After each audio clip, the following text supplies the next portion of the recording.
تو دوستو اب بات کرتے ہیں اس سوال میں دیے گئے تینوں آپشن کے بارے میں کہ وہ تینوں آپشن کس کس کے تصنیفات ہیں۔ تو دوستو سب سے پہلا دریائے عشق، یہ مثنوی ہے میر کی مثنوی دریائے عشق ہے۔ تضحیک روزگار، یہ سودا کا قصیدہ ہے۔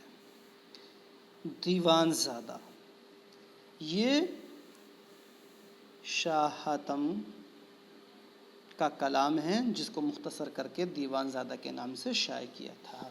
اب بات کرتے ہیں بکٹ کہانی کی۔ تو یہ بکٹ کہانی کیا ہے، اس کو کس نے لکھا ہے؟ تو دوستو یہ ایک بارہ ماسہ ہے بکٹ کہانی کو، جس کو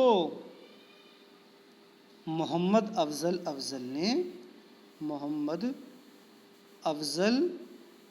افضل نے تصنیف کیا ہے۔ اس کے اندر 321 اشعار ہیں۔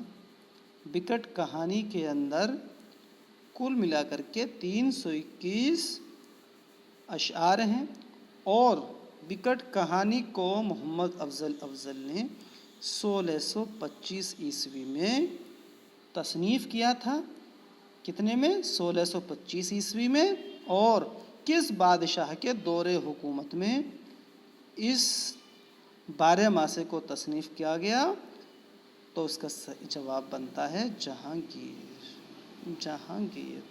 جہانگیر کے عہد میں محمد افضل نے بکٹ کہانی کو تصنیف کیا تھا۔ اس بکٹ کہانی میں 321 اشعار ہیں، یہ 12 ماسہ ہے۔ اس کے اندر 12 مہینوں میں پڑھے جانے والے اشعار ترتیب دیے ہیں محمد افضل نے۔ دوستو اب بات کرتے ہیں کہ سب سے پہلے اس بکٹ کہانی کا ذکر کس تذکرے میں کس نے کیا ہے؟ تو دوستو بکٹ کہانی کا ذکر سب سے پہلے قیام الدین قائم نے اپنے تذکرے مخزن نکات میں کیا تھا، اس 12 ماسے کا ذکر۔ تو دوستو اس سوال سے جڑے سبھی فیکٹس میں نے آپ کے سامنے ڈسکس کیے، امید ہے سب آپ کے سمجھ میں آئے ہوں گے۔ تو دوستو امید ہے آپ کو یہ ویڈیو بہت پسند آئی ہوگی، آپ اس ویڈیو سے بہت ہی زیادہ معلومات حاصل کریں گے، آپ بہت زیادہ اس ویڈیو سے فیض اٹھائیں گے۔ تو دوستو ویڈیو آپ کو کیسی لگی اس کے بارے میں آپ ہمیں کمنٹس باکس میں جا کر کے کمنٹس کر کے ضرور بتائیے گا۔ دوستو ویڈیو اچھی لگی ہو تو لائک کیجئے گا، شیئر کیجئے گا، اور اگر ابھی تک آپ نے ہمارے چینل کو سبسکرائب نہیں کیا ہے تو چینل کو سبسکرائب کر دیجئے گا۔ دوستو ہم جو بھی ویڈیو بناتے ہیں ان سب کی PDF کا لنک ڈسکرپشن باکس میں نیچے دیا گیا ہے، آپ وہاں جا کر ٹیلی گرام چینل جوائن کیجئے، وہاں یہ سب ویڈیوز کی PDF آپ ڈاؤن لوڈ کر سکتے ہیں۔ تو دوستو اس امید کے ساتھ کہ اگلی ویڈیو میں پھر آپ سے ملاقات ہوگی، ہم اجازت چاہتے ہیں۔ السلام علیکم، بہت بہت شکریہ۔